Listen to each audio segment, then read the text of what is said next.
Vamos ahora concretamente a resolver triángulos. ¿Qué es resolver triángulos? Yo les dije que era que nos daban, por ejemplo, un triángulo, nos daban algunos datos y teníamos que encontrar aquellos datos que nos faltaban. Por ejemplo, si nos dan este triángulo, si este es un triángulo que es rectángulo en A, los otros dos son ángulos agudos. Y por supuesto que nos dan este lado, que es el lado A, que en este caso vemos que es la hipotenusa, y este ángulo, que es el ángulo B.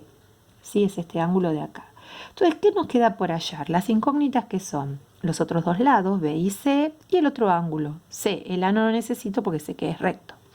Entonces digo, bueno, si A mide tanto, supónganse que mida 30, bueno, entonces sé que va a ser lo que le falta para llegar a 90. ¿Qué haré? 90 menos 30 y me va a dar el ángulo C, que es 60. O sea, yo sé que B más C es 90, por lo tanto sé que va a ser 90 grados menos el ángulo B. Y de ahí encuentro el ángulo C. Si yo quiero hallar, por ejemplo, a mí me dan esto y este, ¿no? Entonces quiero encontrar este lado B. Entonces digo, para este ángulo, este lado, ¿qué cateto es? Claramente cateto opuesto. Entonces pienso, ¿qué razón trigonométrica me relaciona el cateto opuesto con la hipotenusa? El seno. Entonces digo, seno del ángulo B igual a cateto opuesto sobre hipotenusa. Me quedó una ecuación, porque esto lo calculo con la calculadora. Este dato A me lo dieron y de acá puedo despejar el lado B. Es decir, que B, ¿qué va a ser? Va a ser igual al seno de beta por A. ¿Sí? A por el seno de B. De la misma manera, digo, bueno, ahora quiero encontrar C. ¿C qué es para el ángulo B? C es cateto adyacente y A era la hipotenusa. Entonces pienso, ¿qué razón trigonométrica me relaciona el cateto adyacente con la hipotenusa? Me fijo y es el coseno. El coseno es cateto adyacente sobre hipotenusa, con lo cual coseno de B va a ser igual a C sobre A. Coseno de B igual a C sobre A. ¿Y de acá qué hago? Despejo el valor de C. ¿Por qué? Porque A me lo dieron como dato y el coseno de B, si tengo el ángulo B, el coseno de B lo puedo sacar con la calculadora. Entonces voy a encontrar los datos que me faltaban. ¿Cuáles son? El ángulo, que lo saqué como complemento de B, y los otros dos lados que lo pude calcular como razones trigonométricas. ¿Sí? Esto es resolver un triángulo rectángulo. Ahora bien, puede pasar que en vez de que nos den directamente el triángulo, nos den un problema, ¿sí? Por ejemplo, tenemos un árbol y nos dicen cuál es la altura de un árbol que proyecta una sombra de 3 metros, ¿sí? Cuando el sol se ve bajo un ángulo de elevación de 60 grados. ¿Qué significa ángulo de elevación? Los ángulos de elevación o de depresión son los ángulos que quedan referidos al eje X. Es decir, que cuando van del eje X para arriba es de elevación, del eje X para abajo de depresión, ¿sí? Entonces me dice que veo el ángulo mediante un ángulo de elevación, veo el sol con un ángulo de 60 grados. Entonces me olvido del árbol, del sol y todo lo demás y hago lo que se llama una figura de análisis, que es un triángulo en donde tengo un lado que mide 3 metros, en donde tengo un ángulo que mide 60 grados, acá se ve mal, pero 60 grados, ¿sí? ¿Qué es lo que me están preguntando? La altura. ¿Y la altura qué es? Este segmento que está acá. ¿Sí? O sea que me olvido digamos, del paisaje y todo lo demás y lo que voy a hacer es hacer una figura de análisis donde meta un triángulo rectángulo. Se supone que el árbol crece en forma perpendicular al piso, ¿sí? Entonces, para hallar esta altura, me fijo que en este triángulo, ¿qué datos tengo? Tengo un ángulo y de este ángulo, ¿qué me dan? El cateto adyacente. ¿Qué me piden? El cateto opuesto al ángulo. Por lo tanto, pienso, ¿qué razón trigonométrica me relaciona el cateto opuesto con el cateto adyacente de un ángulo? Pienso, me fijo en la lista de lo que recién yo les mostré, y eso es la función tangente. Entonces digo, bueno, para hallar esta h, digo que la tangente de este ángulo es igual al cateto opuesto sobre el cateto adyacente, es decir, h sobre 3 metros. ¿Qué necesitaba encontrar? H, por lo tanto esto que está dividiendo pasa multiplicando y resuelvo la ecuación. Tangente de 60, lo busco en la calculadora, lo multiplico por 3 y aproximadamente me da este valor, que es 5,2 metros. Por lo tanto, la altura del árbol es de aproximadamente 5,2 metros. ¿Sí? Entonces utilicé estas razones trigonométricas para poder resolver un problema, ¿sí? Otro problema diferente, en donde los datos nos quedan implícitos. Por ejemplo, nos piden hallar la superficie de un triángulo equilátero de 2 centímetros de lado. Un triángulo equilátero es un triángulo isósceles. Sabemos que el triángulo equilátero es el que tiene los 3 lados iguales, ¿sí? Por ser triángulo isósceles, la altura, ¿sí? La altura que corresponde al lado, digamos, a sus lados, son los 2 lados iguales. En este caso, este lado es igual a este. En este caso en particular, los 3 son iguales, pero si fuese isósceles, que lo es, pero y este fuese distinto, esto sería lo mismo. La altura correspondiente, además de ser altura, altura es la medida desde la base al punto, al vértice opuesto, además de ser altura, este segmento es mediana, es mediatriz y es bisectriz. Por ser bisectriz, este lado y este son iguales.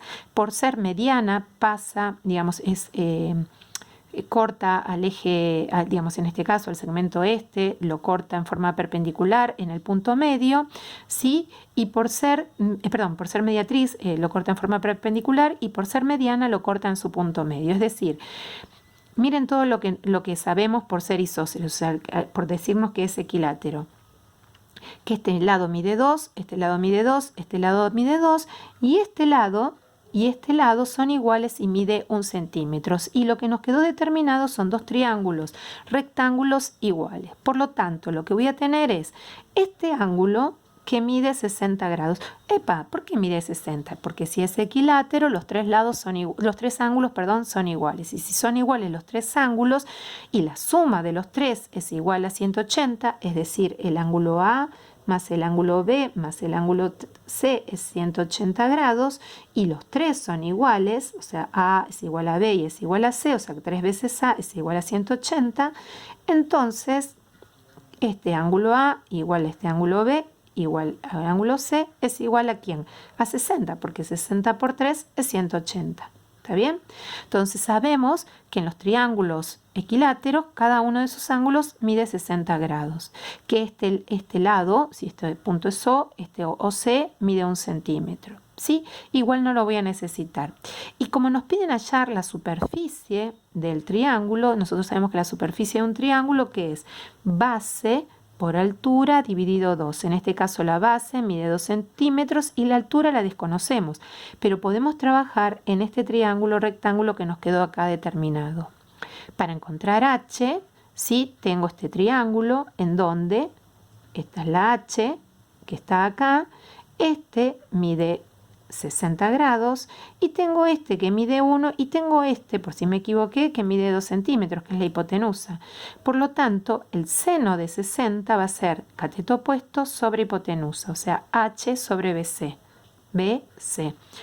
Despejo esta altura y me quedó que H es igual a BC, o sea, ese lado por el seno de 60. Calculo con la calculadora, lo multiplico por 2 y me quedó como medida de la altura 1,73.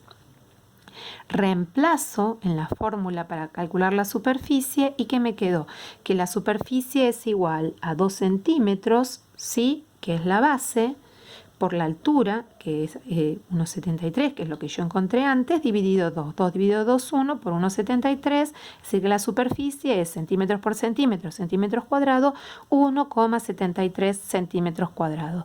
¿Qué podemos hacer ahora? Todos los ejercicios del libro de la página 448 y 450. Específicamente, yo les marqué del 12 al 18 y de la 450 elegí el ejercicio 50, 51, 53 y 60. ¿Sí? Todo esto es cuando los triángulos son rectángulos. ¿Qué pasa si no son rectángulos? Por ejemplo, este otro. Lo que hacemos es aplicamos 2 teoremas o 2 propiedades. Una es el teorema del seno y otra es el teorema del coseno. El teorema del seno, yo acá les hice una pequeña deducción para que vean. Si yo tengo este triángulo que claramente no es rectángulo y trazo la altura correspondiente a un lado, me quedó dividido, ¿sí? en dos triángulos rectángulos, de forma tal que puedo decir que el seno de A o de alfa es igual al cateto opuesto, que es H, sobre hipotenusa, que es B. Y si trabajo en este otro triángulo, digo, bueno, el seno de beta sí que es cateto opuesto, que es H, sobre hipotenusa, que es A. Planteo estos dos en cada uno de estos triángulos.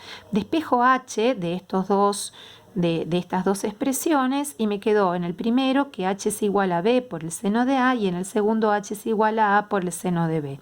Los igualo porque ya sabemos resolver sistema de ecuaciones y me va a quedar que B por el seno de A es igual a por el seno de B. Distribuyendo o acomodando convenientemente, que me quedó que el seno de A es a como el seno de B es a B. También podríamos haber dicho que A es al seno de A como B es al seno de B. Es exactamente igual. Lo que estoy diciendo que esta razón es igual a esta otra. Y podríamos haber hecho lo mismo con C y el seno de C. En general, el teorema de seno nos dice que la razón entre un lado y el seno del ángulo opuesto se mantiene constante para cualquier triángulo, ¿sí? Es decir, que puedo establecer una proporción continua entre un lado y el seno del ángulo o viceversa, el seno de un ángulo y el lado opuesto. ¿Está bien? Eso se conoce como el teorema del seno. Fíjense, para poder resolver esto, que siempre trabajo de a dos, ¿qué necesito? Un ángulo, el lado opuesto y otro lado. Entonces voy a encontrar el ángulo. Para aplicar esto, que necesito dos lados, un ángulo opuesto, cualquiera de estos dos, y encuentro el otro ángulo, ¿sí? O sea, necesito tres datos de estos cuatro que me va a implicar. ¿Está bien?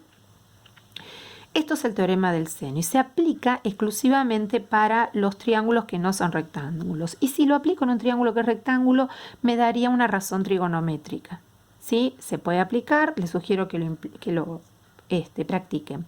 Y el teorema del coseno, no vamos a hacer la deducción, igual está en el libro, nos dice que cada lado al cuadrado es igual a la suma de los cuadrados de los otros dos menos dos veces el producto de estos por el coseno del ángulo opuesto. Es decir, por ejemplo, para este triángulo digo que A al cuadrado es igual a B al cuadrado más C al cuadrado menos dos veces B por C. ¿Por quién? Por el coseno del ángulo opuesto, que sería en este caso A. ¿Sí? A propósito, yo en este triángulo puse los tres lados, los nombré A, B y C y nombré con las letras correspondientes a los ángulos opuestos. Este es A, que es el opuesto de A, este es B, que es el opuesto de B, este es C, que es el opuesto de C. ¿Sí? Entonces, fíjense que en cada lado, digo B al cuadrado es igual a al cuadrado más C al cuadrado, que son los otros dos, menos dos veces ¿quién? A por C, por el coseno de B. Y si fuese C, C al cuadrado es igual a ¿quién? A al cuadrado, B cuadrado, o sea que son los otros dos, menos dos veces ¿quién? A por B, por coseno de C. ¿Está bien? Esto se conoce como ley o teorema de coseno. Se verifica para cualquier triángulo, no solamente para los triángulos rectángulos. En particular, yo puse este triángulo que es rectángulo en A. ¿Sí? Entonces digo, bueno, A al cuadrado es igual a B al cuadrado más C al cuadrado menos dos veces B por C por el coseno de ¿quién? Del ángulo opuesto. Ahora, el ángulo opuesto a es este ángulo A y este ángulo A es 90. Si nosotros buscamos en la calculadora, el coseno de 90, es igual a 0. ¿Sí? Por lo tanto, si esto es 0, 0 por cualquier cosa me daría 0. Y este término se anula. Y nos quedó que A al cuadrado es igual a B al cuadrado más C al cuadrado. ¿A qué es? La hipotenusa. B y C, que son catetos, es decir, que lo que llegamos es al teorema de Pitágoras, con lo cual el teorema de Pitágoras es un caso particular del teorema del coseno. ¿Sí? El teorema de Pitágoras solamente se puede aplicar si el triángulo es rectángulo. Para lo demás, no es Mastercard, es el teorema del coseno o el teorema del seno. ¿Estamos de acuerdo? Bueno, ahora a trabajar con la práctica.